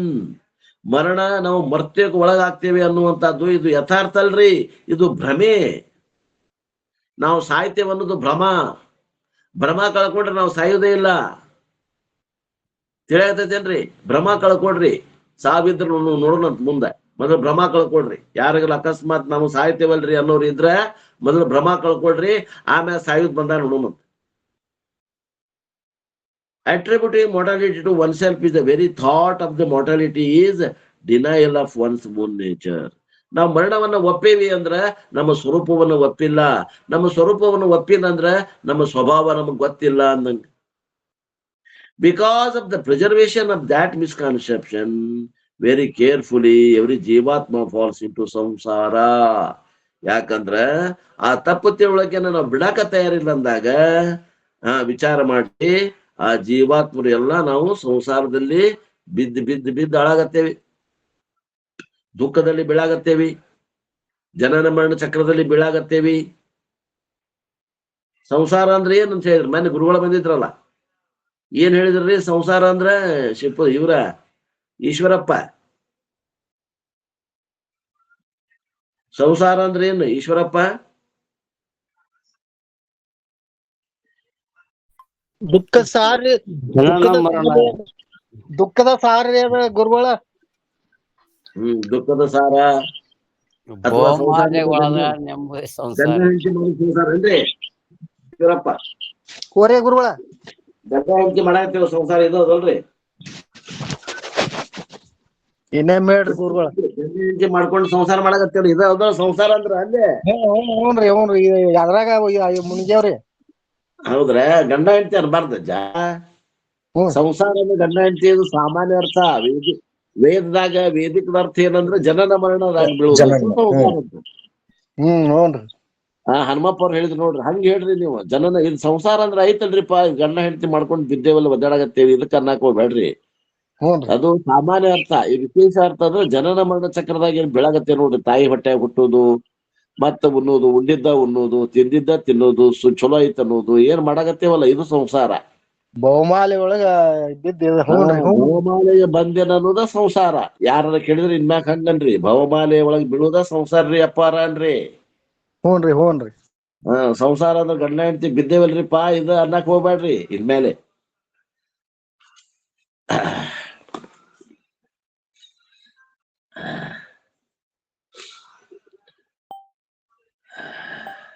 Because of the preservation of that misconception very carefully, every Jivatma forced in samsara, it is a eternal trap. ನೋಡ್ರಿ, ಈ ನಾವು ಜನನ ಮರಣ ಚಕ್ರದಾಗ ಬೀಳಾಕಂತ ಹೊಂಟೇವಿ. ಎದಕ್ ಹುಟ್ಟಾಗತ್ತೇವಿ ಅಂದ್ರೆ ಸಾಯಾಗತ್ತೇವಿ, ಎದಕ್ ಸಾಯಾಗತ್ತೇವಿ ಅಂದ್ರೆ ಹುಟ್ಟಾಗತ್ತೇವಿ. ಈ ಒಂದು ಬಲಿಯಲ್ಲಿ ನಾವು ಬಿದ್ದೇವೆ ನೋಡ್ರಿ. ಇದಕ್ಕೆ ಏನಂತಾರ? ಶಾಶ್ವತವಾದ ಬಲೆ ಅಂತಾರೆ. ಇದಕ್ಕೆ eternal trap. I take myself A ಜೀವಾತ್ಮ. ನಾನು ಜೀವಾತ್ಮ, ನಾನು ಅಲ್ಪಜ್ಞ, ನಾನು ಅಲ್ಪಕರ್ತೃ, ಅಲ್ಪ ಶಕ್ತಿಮಾನ್, ನಾ ಆ ಜಾತಿಯವ, ನಾ ಗಿಡ್ಡ, ನಾ ಕುಳ್ಳ, ನಾ ಕೆಂಪ, ನಾ ಕರ್ಗ, ನಾ ಕೀಳು ಜಾತಿಯವ, ನಾ ಬ್ಯಾರೆ ಜಾತಿಯವ, ನಾ ಹೆಣ್ಣು, ನಾ ಗಂಡು. ಇವೇನ್ ತಿಳ್ಕೊಂಡೇವಲ್ಲ, ಇವೆಲ್ಲವೂ ಜೀವಾತ್ಮನಲ್ಲಿ ಬಂದಂತಹ ತಪ್ಪು ತಿಳುವಳಿಕೆಯ ಪರಿಣಾಮವಾಗಿ ದುಃಖಗಳು, ಸಂಸಾರ. Once I accept the origination of Jivatma, I will have to accept the origination of world and then Ishvara as the creator. ನಾ ಯಾವಾಗ ನಾನು ಕರ್ತಾ ಭೋಗ್ತಾ ಸಂಸಾರಿ ಜೀವ ಅಂತ ಒಪ್ಕೋತೀನಿ, ಅಲ್ಲಿ ಅವಾಗ ಈ ಸೃಷ್ಟಿ ಆಗೇತಿ, ಮತ್ತೆ ಈಶ್ವರ ಸೃಷ್ಟಿಕರ್ತ ಅದನ್ನ ಅನ್ಬೇಕಾಗ್ತದೆ. ಅಂದ್ರೆ ಭ್ರಮೆಯೊಳಗೆ ಮಾಡಿದಂತ ತೀರ್ಮಾನ ಇದು. ಭ್ರಮೆ ಕಳ್ಕೊಂಡು ಮಾಡಿದ ತೀರ್ಮಾನ ಅಲ್ಲ. ಸೃಷ್ಟಿ ಆಗಿದ್ದು ಈಶ್ವರ ಸೃಷ್ಟಿಕರ್ತ ಅನ್ನೋದು, ನಾನು ಹುಟ್ಟೇನಿ ಅನ್ನೋದು, ಇವೆಲ್ಲ ಯಾವಾಗ್ರಿ ಇವು ಸಿದ್ಧಾಕಾವ? ಭ್ರಮ ಇದ್ದಾಗ ಸಿದ್ಧಾಕಾವ. ಆದಾಗ ಆ ತತ್ವ ಮತವಾದಿಗಳು ಸೃಷ್ಟಿ ಆಗೈತೆ ಅನ್ನೋರು ಹಂಗಾರ ಭ್ರಮದಾಗ ಅದಾರೋ ಏನ ಅಭ್ರಮದಾಗ ಅದಾರೋ? ಭ್ರಮದಾಗ ಅದಾರ್ರಿ. ಭ್ರಮದಾಗ ಅದಾರೋ. ಎಚ್ಚರ ಆಗಿಲ್ಲ. 11 ಮಂದಿ ಏನದಾರಲ್ಲ, ಎಚ್ಚರ ಆಗಿಲ್ಲ ಅವ್ರು ಇನ್ನೇ. ಭ್ರಮದಾಗನ ಅವ್ರು ಸಿದ್ಧಾಂತ ಮಾಡ್ಯಾರ. ಅವ್ರು ಮತ್ತ ಅವರು ಗಡ್ಡಿ ಗೆಣಸು ತಿಂದಾರ, ಅಡವ್ಯಾಗ ಅದಾರ, ತಪಸ್ ಮಾಡ್ಯಾರ. ಏನ್ರಿ ಲಗ್ನ ಆಗಿಲ್ಲ, ಸಂಸಾರಿಕ ಜೀವನ ಮಾಡಿಲ್ಲ, ಗಡ್ಡ ಬಿಟ್ಕೊಂಡು ಗಡ್ಡಿ ಗೆಣಸು ತಿಂದ ಅವರು ಆದ್ರೆ ಏನ್ ಮಾಡ್ಯಾರ? ಎಚ್ಚರ ಆಗದ್ರ ಸಾಧನೆ ಇದು ಎಚ್ಚರ ಆಗದಂಗ ಸಾಧನೆ ಮಾಡ್ಯಾರ. ಇದು ಜಾಗೃತಕ್ಕೆ ಖರೆ ಅಂತ ಕೊಟ್ರ ಅವಸ್ಥೆ, ಬಟ್ ಜಾಗೃತ ಖರೆ ಅಂತ ಸಂಸಾರ ಖರೆ, ಹುಟ್ಟಿದ ಖರೆ, ಶರೀರ ನಾನು ಶರೀರ ಅನ್ನೋದು ಖರೆ ಆಗ್ತದ. ಇಲ್ಲೇ ಅವ್ರಿಗೆ ನಮ್ಗ ಬಂದಿದ್ ಫರಕ್. Thus I have fallen into ಜೀವ ಜಗತ್ ಈಶ್ವರ ಟ್ರ್ಯಾಂಗ್ಯುಲರ್ ಫಾರ್ಮ್ಯಾಟ್. ಹಂಗಾರ ನಾ ಇನ್ನು ಎಚ್ಚರನ ಆಗಿಲ್ಲ, ಹೊರ ಜಾಗೃತ ನಾ ಬಂದೇ ಇಲ್ಲ, ನಾ ಇನ್ನ ಜಾಗೃತ ಅನ್ನುವಂತ ಕನಸ್ನಾಗ ಅದೇನಿ ಅಂತಂದ್ರ ಅವಾಗ ಏನಾಗ್ಬಿಡ್ತು? ಜೀವ ಖರೆ, ಜಗತ್ ಖರೆ, ಈಶ್ವರ ಖರೆ, ನಾನು ಜೀವ, ಜಗತ್ ಕಾಣುವಂತ ಜಗತ್ತು ನಿಜವಾಗಿ ಅದ, ಇದು ಹುಟ್ಟೈತೆ, ಇದು ಈಶ್ವರನಿಂದ ಹುಟ್ಟೈತೆ, ನಾನು ಭೋಗ ಮುನ್ನಾಗತ್ತೇನಿ, ನಾ ಕರ್ತಾ ಭೋಗ್ತಾ ಅದೇನಿ. ಹಿಂಗ ತಿಳ್ಕೊಂಡ್ರೆ ಈ ಭ್ರಮ ಖರೆ. ಭ್ರಮದಾಗಿದ್ದಾಗ ಇದು ಎಲ್ಲ ಖರೆ ಅನ್ನಿಸ್ತದೆ. ಫಾಲಿಂಗ್ ಇಂಟು ಸಂಸಾರ is falling into triangular format. ನಾ ಹುಟ್ಟಿದ್ದೇನಿ, ಭಗವಂತ ನನಗೆ ಹುಟ್ಸ್ಯಾನ, ನಾ ಹುಟ್ಟೇನಿ, ನಾ ಹುಟ್ಟು ಸಾವುಗಳಲ್ಲಿ ಬಿದ್ದೇನೆ ಅನ್ನೋದು ಏನದ? ಇದೇ ದುಃಖಕ್ಕೆ ಕಾರಣ ಆಗ್ಯದ, ಇದೇ ಸಂಸಾರ. ಐ ಆಮ್ ಎ ಮಿಸರೇಬಲ್ ಜೀವ consisting of facing problems in the world. ನಾನು ಒಬ್ಬ ದುಃಖಿ ಜೀವ ಅದೇನಿ.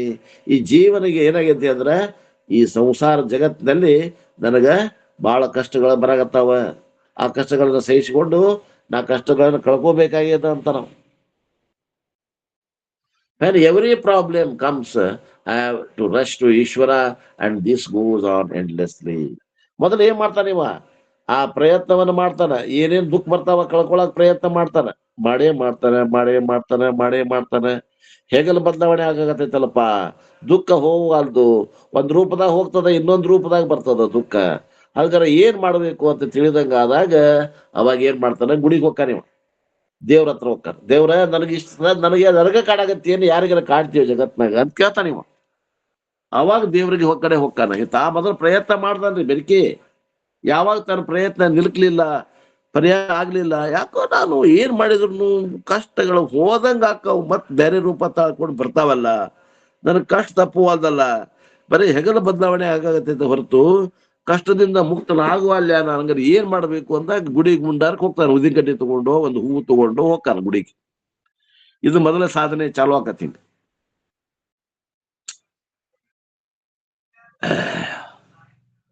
You can never get out of this problem. Thus Bhagavan cannot help. Even death is not a solution. ಏನಂತಾನೆ ಇಲ್ಲಿ ಅವರು, I never get out of this problem because if I complain to Bhagavan that the world is giving problem, what will be the answer of Bhagavan? ಕೇಳ್ತಾರ. ಭಗವಂತನ ಹೋಗಿ ಹತ್ರ ಹೋಗಿ ಉದಿನ ಕಡೆ ಬೆಳಗ್ಗೆ ನಾನು ಪ್ರಾಬ್ಲಮ್ ನನಗೆ ಏನ್ ತ್ರಾಸ ಬಂದಿಪ್ಪ ತೆಗಿ ಅಂತ ಕೇಳ್ತೇವೆ, ಲಿಸ್ಟ್ ಕೊಡ್ತೇವೆ ಲಿಸ್ಟ್. ಅವಾಗ because if I complaint to Bhagavan that world is giving me problems. ಭಗವಂತಗೆ ನೀವು ಹೇಳಿದ್ರಿ, ಭಗವಂತಗೆ ಏನ್ ಹೇಳ್ತೀರಿ ನೀವು? ಜಗತ್ನಾಗ ನನಗಾರ ಕಾಡಕತ್ತಾರ ಮಂದಿ ಅಂತ ಹೇಳ್ತೀರಿ. ಅವಾಗ ಭಗವಂತ ಏನ್ ಉತ್ತರ ಕೊಡ್ತಾನೆ ನಿಮಗ? It will be that as long as I am in a triangular form, the most powerful factor is karma and not Bhagavan. ಎಲ್ಲಿ ಮಠ ನಾನ್ಗ ಜೀವ ಜಗತ್ತು ಈಶ್ವರ ಅನ್ನುವಂತ ಈ ಮೂರರಲ್ಲಿ ಓಡಾಟ ಇರ್ತದ, ಅವಾಗ ಬಹಳ ಶಕ್ತಿಯುತವಾದಂತ ಸಾಧನೆ ಯಾವುದು ಅಂದ್ರೆ ಕರ್ಮ. ಅವಾಗ ಭಗವಂತ ಆಗೋದಿಲ್ಲ. ಕರ್ಮ ಅಲ್ಲ ನಮಗ್ ಮಾಡಿದ್ದು, ಏನ ಮಾಡಿದ್ರು ಕರ್ಮ ಅಲ್ಲ, ಭಗವಂತ ಆಗೋದಿಲ್ಲ. Bhagwan only gives phala to the karmas done by the jiva. ಅವಾಗ ಜೀವನಿಗೆ ಕರ್ಮ ಫಲ ದಾತ ಈಶ್ವರ ಅದಾನ. ಈಶ್ವರನಿಗೆಲ್ಲ ಏನು ಇಲ್ಲ ಅಂದಂಗಾತ. ಹಂಗಾರೆ ಏನಾಗ್ರೆ ಹಿಂಗ ಕಷ್ಟ ಬರಕ್ ಏನ್ ಕಾರಣ ಅಂದ್ರೆ out of sanchita karma Bhagavan will take a portion and give the jiva another body. ಆ ಸಂಚಿತ ಕರ್ಮದಾಗಿಂದ ಆ ಒಂದು ಯಾವ್ದು ಕರ್ಮ ಫಲ ಕೊಡಾಕ ವಿದ್ಯುಕ್ತ ಆಗೈತಿ ಆ ಪ್ರಾರಬ್ಧ ಅಂತಾರದು. ಆ ಪ್ರಾರಬ್ಧ ಕರ್ಮನ್ನ ತೆಗೆದುಕೊಂಡು ನಿಮ್ಮ ಹತ್ರಿಂದ ನಿಮ್ಮ ಸಂಚಿತದಾಗಿಂದ ತಗೊಂಡು ಅದನ್ನ ಡಿಪಾಸಿಟ್ ಇಟ್ಕೊಂಡು ಅದಕ್ಕೆ ಎಂತಾದ ಶರೀರ ಬರ್ತದೆ ಅಂತ ಶರೀರ ನಿಮಗ್ ಹುಟ್ಟಿಸ್ತಾನೆ. ಪುಣ್ಯಮಯ ಬೇಕಂದ್ರೆ ಪಾಪ, ಪುಣ್ಯ ಇತ್ತಂದ್ರೆ ಸುಖಮಯ ಶರೀರ ಹುಟ್ಟಿಸ್ತಾನೆ, ಪಾಪ ಇತ್ತಂದ್ರೆ ದುಃಖಮಯವಾದಂತಹ ವಾತಾವರಣದಲ್ಲಿ ಈ ಶರೀರ ಉತ್ಪತ್ತಿ ಆಗ್ತದೆ. And gives you the another body. ಅವ ಏನ್ ಮಾಡ್ತಾನ? ಆ ಜೀವಿಗಳಲ್ಲಿ ಸಂಚಿತದಲ್ಲಿ ಕರ್ಮಫಲ ಕೊಡ್ಲಿಕ್ಕೆ ಉದ್ಯುಕ್ತವಾದಂತಹ ಆ ಕರ್ಮವನ್ನ ತೆಗೆದುಕೊಂಡು ಒಂದು ಶರೀರವನ್ನ ಕೊಡ್ತಾನೆ. ಯಾರು? ಈಶ್ವರ. When will I exhaust sanchita karma? It is inexhaustible. ಏನಂತಾರೆ ಇಲ್ಲಿ ಅವರು? You never get out of this problem. Bhagavan only gives phala to karmas done by jivatma. You can never get out of this problem. ಅವ ಶರೀರ ಕೊಟ್ಟ, ಮತ್ ಕರ್ಮಫಲ ಉಂಡ, ಉಂಡು ಮತ್ ಅನೇಕ ಸಂಚಿತ ಕರ್ಮಗಳನ್ನು ಹೆಚ್ಚಿಗೆ ಮಾಡ್ಕೋತಾನ, ಆಗಾಮಿ ಕರ್ಮಗಳನ್ನು ಹೆಚ್ಚಿಗೆ ಮಾಡ್ಕೋತಾನ. ಅದು ಜನ್ಮ ನಾಶ ಆಗಿ ಹೋಗ್ತದ. ಮತ್ತ ಆ ಸಂಚಿತ ಕರ್ಮದಾಗಿಂದ ಮತ್ತೆ ಯಾವ ಕರ್ಮದ ಫಲ ವಿದ್ಯುಕ್ತ ಆಗಾಕ ಚಾಲು ಆಗ್ತದ, ಫಲ ಕೊಡಾಕ್ ತಯಾರಾಗ್ತದ. ಆವ ಕರ್ಮವನ್ನ ಇಟ್ಕೊಂಡು ಮತ್ತೊಂದ್ ಜನ್ಮ ಕೊಡ್ತಾನ ದೇವ್ರು. ಹಿಂಗ ಪುನರಪಿ ಜನನಂ ಪುನರಪಿ ಮರಣಂ ಪುನರಪಿ ಜನನೇ ಜಠರೇ ಶಯನಂ. ತಾಯಿ ಹೊಟ್ಟೆಗೆ ಹುಟ್ಟುವುದು ಸಾಯುವುದು ತಪ್ಪುವುದಿಲ್ಲ. ಏನ್ರಿ? ಮತ್ ಇದಕ್ಕೆ ಭಗವಂತ ಏನ್ ಮಾಡ್ಬೇಕು? ಅವನ್ ಕೈ ಕರ್ಮಫಲ ದಾತ ಅಷ್ಟ ಅದನವ. You can never get out of this problem. ಹಿಂಗಿದ್ದಾಗ ನಿಮ್ಮ ಸಮಸ್ಯೆಯಿಂದ ನೀವು ಹೊರಗೆ ಬರಕ್ ಸಾಧ್ಯ ಇಲ್ಲ. The Bhagavan cannot help. ಭಗವಂತ ಇಂಥವ್ರಿಗೆ ಸಹಾಯ ಮಾಡಕ್ ಹೋಗುದಿಲ್ಲ. Even death is not a solution. ಮರಣ ಆತಪ್ಪ, ಮರಣ ಆದ್ರೆ ಮುಗಿತೇನು ಕತಿ? ಮರಣ ಆದ್ರೆ ಮುಗಿತೇನೋ? ಮರಣಕ್ಕೆ ಮೋಕ್ಷ ಅಂತಾರ ಕೆಲವು ಮಂದಿ. ಮುಗಿತಂತಾರ ಅವ್ರು. ಮುಗಿತೇನೋ? ಮುಗಿದಿಲ್ಲ. ಯಾಕಂದ್ರೆ ಕರ್ಮ ಅವನ ಹೆಸರಲ್ಲೇ ಇರ್ತಾವ. ಮತ್ ಕರ್ಮಫಲ ಕೊಡಾಕ ಉದ್ಯುಕ್ತ ಆಕ್ಕವು. Out of sanchita karma Bhagavan will take a portion and he gives another body. ಆ ಸಂಚಿತ ಕರ್ಮದಾಗ ಮತ್ತೆ ಕೆಲವೊಂದು ಕರ್ಮಗಳನ್ನ ತಗೋತಾನೆ, ಮತ್ತೊಂದು ಹೊಸ ಶರೀರವನ್ನ ಕೊಡ್ತಾನೆ ದೇವ್ರು. When will I exhaust all ಸಂಚಿತ ಕರ್ಮ? ಎಲ್ಲ ಸಂಚಿತ ಕರ್ಮಗಳನ್ನ ನಾವು ಕಳ್ಕೊಳ್ಳೋದು ಯಾವಾಗ? ವಿಚಾರ ಮಾಡಿರಿ. ಆತ್ಮಜ್ಞಾನ ಆದ್ಮೇಲೆ. ಆತ್ಮಜ್ಞಾನ ಇಲ್ಲದನ ನಾವು ಬೇರೆ ಮಾಡಕ್ ಹೋದ್ರೆ ಕಳ್ಕೊಳಕ್ ಆಗಂಗಿಲ್ಲ. ಯಾಕಂದ್ರ ನಾವು ಒಂದು ಪ್ರಾರಬ್ಧ ಕಳ್ಕೋಬೇಕಾದ್ರೆ ಮತ್ತೆ ಅನೇಕ ಸಂಚಿತ ಕರ್ಮದಲ್ಲಿ ಮತ್ತೆ ಬಂಡಲ್ ತಯಾರು ಮಾಡ್ತೀವಿ ನಾವು. ಆದ್ದರಿಂದ ಈ ಜ್ಞಾನವನ್ನ ಹೊರತುಪಡಿಸಿದ್ರೆ ಬೇರೆ ಎದರಿಂದನೂ ಕೂಡ ನಮ್ಮ ಸಂಚಿತ ಕರ್ಮ ನಾಶ ಆಗುವುದಿಲ್ಲ. It is inexhaustible. ಅದು ಎಂದೂ ಖಾಲಿ ಮಾಡದಂತ ಸಂಚಿತ ಕರ್ಮ ಅದ ನಮ್ದು. Therefore, once you conclude that you are Jiva and that there is a Jagat, you have to crush to the Ishvara to solve the problem of samsara. ಆದ್ದರಿಂದ ಎಲ್ಲಿವರೆಗೆ ಈ ಜಗತ್ ಅದ ನಾನು ಜೀವ, ನಾನು ದುಃಖಿ ಅಂತ ತಿಳಿತೇವಿ, ನೀವು ಅವಾಗ ಎಲ್ಲಿ ಮಟ್ಟ ಹೋಗ್ಬೇಕು ಅಂದ್ರೆ ದೇವ್ರ ಕಡೆ ಹೋಗ್ಬೇಕು. ದೇವ್ರು ಹೋದ್ರು ನಿಮ್ಗೆ ಏನ್ ಮಾಡ್ತಾನವ? ಏನು ಮಾಡಕ್ಕಾಗಲ್ಲ. ಕರ್ಮಫಲ ದಾತ ಅಷ್ಟ ಅವ. ಕರ್ಮವನ್ನ ಮಾಡೋರ್ಗೆ ಕರ್ಮಫಲ ದಾತ ಅಷ್ಟ ಅವ. ಏನು ಮಾಡಕ್ ಬರಂಗಿಲ್ಲ. ನಿಮ್ಗೆ ಇನ್ನೊಂದ್ ಜನ್ಮ ಕೊಡ್ತಾರ ನೋಡ್ರಿ ನಾವು. You have to certainly suffering ಅಂದ್ರೆ ನಿಮ್ಗೆ ದುಃಖ ತಪ್ಪಂಗಿಲ್ಲ. ದೇವ್ರ ಗುಡಿಗೆ ಹೋಗಿ ಕೈ ಮುಗಿದ್ ಬುದ್ಧಿ ಕಡೆ ಬೆಳೆದ್ರೆ ದುಃಖಗಳ ಬದಲಾವಣೆ ಆಕ್ಕಾವ. ಆದ್ರೆ ದುಃಖ ತಪ್ಪುದಿಲ್ಲ. ತಿಳಿಯಾಗತೈತೆ ನನ್ನ ಮಾತು? ಮತ್ ನಾಳಿಂದ ಗುಡಿಗೆ ಹೋಗುದ್ ಬಿಟ್ಗಿಟ್ಟಿರಿ ಹಿಂಗಂತಾರಂತ. ಹಂಗ ಅನ್ಸಿತ್ರಪ್ಪ ರೀ. ಮತ್ತೆ ಯಾಕೆ ಹೋಗೋದ್ ಒಂದ್ ಕಡೆ ಅನ್ಸಿತ್ರಪ್ಪ ರೀ. ಗುರುಗಳ ಕಡೆ ಹೋದ್ರೆ ಎಲ್ಲಾ ಮುಕ್ತ ಆಗುದ್ರಿ. Therefore, the question is fundamental. Instead of assuming that I am Jiva, I should ask the question, am I really Jiva? ಅಂದ್ರೆ ಏನ್ ಮಾಡ್ಬೇಕು ಅಂತ ಪ್ರಶ್ನೆ ಕೇಳ್ರಿ. ಜೀವ ಅಂತ ತಿಳ್ಕೊಂಡಲ್ಲ, ಇದರ ಖರೆ ಐತೇನು? ನಾನು ಯಾರು? We never conduct self enquiry. ಗುರುವಿನ ಹತ್ರ, ಶಾಸ್ತ್ರದ ಹತ್ರ ಬಂದು ಸಹಾಯ ತಗೊಂಡು ಇದನ್ನ ವಿಚಾರ ಮಾಡ್ರಿ. ನಿಮ್ದು ಪರಿಹಾರ ಆಗ್ತದ ಸಮಸ್ಯೆ. ಸಂಚಿತ ನಾಶ ಆಗ್ತದ. ಸಂಚಿತ ನಾಶ ಆಗ ಮಾಡಾನು ನಿಮಗೆ ಗೊತ್ತಾಗಂಗಿಲ್ಲ, ನಮ್ಗೆ ಯಾರು ಅನ್ನೋದು ಗೊತ್ತಾಗಂಗಿಲ್ಲ. We conduct all the other inquiries. Upon inquiry, we find that world has never been created. ಹಂಗ ವಿಚಾರ ಮಾಡಿದಾಗ, ನಾವು ಸಿನ್ಸಿಯರ್ ಆಗಿ ಪ್ರಾಮಾಣಿಕವಾಗಿ ಶಾಸ್ತ್ರ ಸಮೇತ ಗುರುವಿನ ಮೂಲಕ ವಿಚಾರ ಮಾಡಿದಾಗ ಏನ್ ಗೊತ್ತಾಗ್ತದ ಅಂದ್ರೆ ಜಗತ್ ಅನ್ನೋದು ಇಲ್ಲವೇ ಇಲ್ಲ, ಜೀವ ಅನ್ನೋನು ಇಲ್ಲವೇ ಇಲ್ಲ. What then has to be all the time? ಹಂಗಾರೆ ಏನದ ರೀ? ಯಾವಾಗಲೂ ಎಲ್ಲಿ ನೋಡಿದ್ರು ಪರಮಾತ್ಮನೇ ಇದ್ದಾನ. ಹಂಗಾರೆ ಎಲ್ಲದಾನವ ಪರಮಾತ್ಮ? ಯಾ ಹಿಮಾಲಯ ಪರ್ವತದಾಗ ಅದಾನು? ಏನು ಸ್ವರ್ಗದಾಗ ಅದಾನು? ಏನು ವೈಕುಂಠದಾಗ ಅದಾನು? ಏನು ವಿಷ್ಣು ಕೈಲಾಸದಾಗ ಅದಾನು? ಎಲ್ಲದಾನವ? ಎಲ್ಲಿ ಇಲ್ಲ. ನಮ್ಮನ್ನ ಬಿಟ್ಟು ಇದ್ರ ಹುಡ್ಕಾಕ್ ಬರ್ತಿತ್ರಿ ಅಪ್ಪಾರ. ನೀನೇ ಇದ್ದಿದಿ ಆ ಒಂದು ಇಂತ ನಾವ್ ಹೇಳುವಂತ ವೇದಾಂತ ಹೇಳುವ ಪರಮಾತ್ಮ ಸ್ವರೂಪ ನೀನೇ ಇದ್ದಿದಿ ಹೇಳ್ತದ ಶಾಸ್ತ್ರ. Wake up from dream number 2. ಸ್ವಪ್ನದಿಂದ ಎಚ್ಚರಾಗಿ ನೋಡು. ಈ ಜಾಗೃತ ಅನ್ನುವಂತ ಸ್ವಪ್ನದಿಂದ ಎಚ್ಚರಾಗಬೇಕಾಗ್ಯದ. I have woken up from dream number 1. ಕನಸು ಏನದ ಅದ್ರಾಗಿಂದ ಎದ್ದೇವಿ. ಇದು 2ನೇ ಕನಸು ಐತಲ್ಲ, ಜಾಗ್ರತ ಅನ್ನುವಂತ ಕನಸು. ಸ್ವಪ್ನ ಅನ್ನುವಂಥದ್ದು ಇದು ಕನಸು ನಂಬರ್ 1. ಜಾಗ್ರತ ಅನ್ನುವುದು ಸ್ವಪ್ನ ನಂಬರ್ 2. ಜಾಗ್ರತ ಅಲ್ಲ ಅದು. ಆ ಸ್ವಪ್ನದಿಂದ ಏಳು. ಈ ಜಾಗ್ರತ ಅನ್ನುವಂತ ಸ್ವಪ್ನದಿಂದ ಏಳಪ್ಪ. The dream world and I have entered into the waking world. I have to wake up for still the higher nature. ಆ ಒಂದು ಸ್ವರೂಪಕ್ಕೆ, ನಮ್ಮ ತುರಿಯನಕ್ಕ ಸ್ವರೂಪಕ್ಕೆ ನಾವು ಎಚ್ಚರಾಗಬೇಕು. ಐ ಆಮ್ ನೈದರ್ ವಿಶ್ವ ನಾರ್ ತೈಜಸ ನಾರ್ ಪ್ರಾಜ್ಞ. ನಾನು ವಿಶ್ವನೂ ಅಲ್ಲ, ನಾನು ತೈಜಸ್ಸನೂ ಅಲ್ಲ, ನಾನು ಪ್ರಾಜ್ಞನೂ ಅಲ್ಲ. I am turiya. ನಾನು ತುರಿಯ ಅಂದ್ರೆ ವರ ಜಾಗೃತ ಬಂದ ಮ್ಯಾಗ, ಜಾಗೃತ ಅವಸ್ಥೆಯಿಂದ ಎದ್ದ ಮ್ಯಾಗ ನನ್ನ ಸ್ವರೂಪ ಏನು ಗುರುತಿಸ್ತೇನಲ್ಲ ಅವನೇ ನಾನು ತುರಿಯ. The Brahma karanavada dvaitavada has been negated from 6th to 10th verse. ಆದ್ದರಿಂದ ಈ 6, 7, 8, 9, 10 ಈ ಶ್ಲೋಕಗಳಲ್ಲಿ ದ್ವೈತವಾದವನ್ನ ಅಥವಾ ಕಾರಣವಾದ, ಕಾರ್ಯಕಾರಣ ಬ್ರಹ್ಮ ಕಾರಣವಾದ ಆಗ್ಲಿ ಅಥವಾ ದ್ವೈತವಾದವನ್ನ ಅಲ್ಲಗಳೆಯಲಾಗಿದೆ. ಆದ್ದರಿಂದ from here after Gaudapada takes up Sankhya yoga teaching in 3 verses. ಇಲ್ಲಿ ಏನ್ ಹೇಳಿದ್ರು? ಈಗ ಬ್ರಹ್ಮ ಕಾರಣ ಜಗತ್ತಿಗೆ ಅನ್ನುವಂಥದ್ದನ್ನು ವಾದವನ್ನ ಅಲುಗಳೆದ್ರು. ದ್ವೈತವಾದ 2 ದ್ವೈತವನ್ನ ಅಲುಗಳೆದ್ ಬಿಟ್ರು. ಈಗ 11ರಿಂದ 11, 12, 13 ಈ 3 ಶ್ಲೋಕಗಳಲ್ಲಿ ಸಾಂಖ್ಯ ಫಿಲಾಸಫಿ ಏನದ ಅದನ್ನು ಅಲುಗಳೆಯವರದಾರ.